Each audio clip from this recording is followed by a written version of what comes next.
आपलं नाव काय? पाराजी मोबाईलची. बरं, आता एकंदरीत आता सध्या जिल्हा परिषदचं इकडे वारं वाहतंय. निवडणुकीच्या याच्यामध्ये बरेच जण इच्छुक आहे.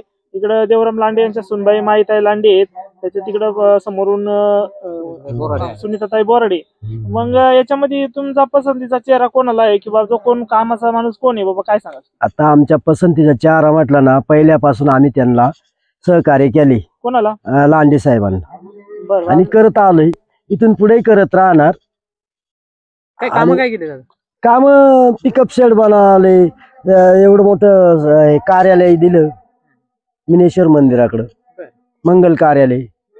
अजून छोटी मोठी कामं भरपूर केलेली आहेत. देवराम शेठ लांडे ज्यावेळेस जिल्हा परिषद सदस्य होते, त्यांनी त्यावेळेस ती कामं केलेली. हा, त्या काळात आता मायाताई त्यांची सुनबाई आहे, हो. माईताई लांडे आणि सुनीताताई बोराडे यांच्यामध्ये जर चुरशीची लढाई झाली, हो. किंवा जर उमेदवार अटीतटीचे समजा दोघांमध्ये जर समजा झाली, हो. तर एकंदरीत कोण विजयाची बाजू कोणाची जास्त जड असेल? ते काय आपण जनतेच्या हाती आहे ना. आपण ते आपण तुमचा काही कल सांगू कोणाकडे शकत जास्त? आमचा कल आहे म्हणजे पहिल्यापासून हा एकमेव माणूस आहे ना आमचा, आदिवासी वादळ. नाव सांग. देवराम सकाराम लांडे. बरं, मग आता त्यांच्या सुनबाई म्हटल्यावर तुमचा पाठिंबा कोणाला असणार? हा, त्यांनाच, माहिती आहे लांडे यांना.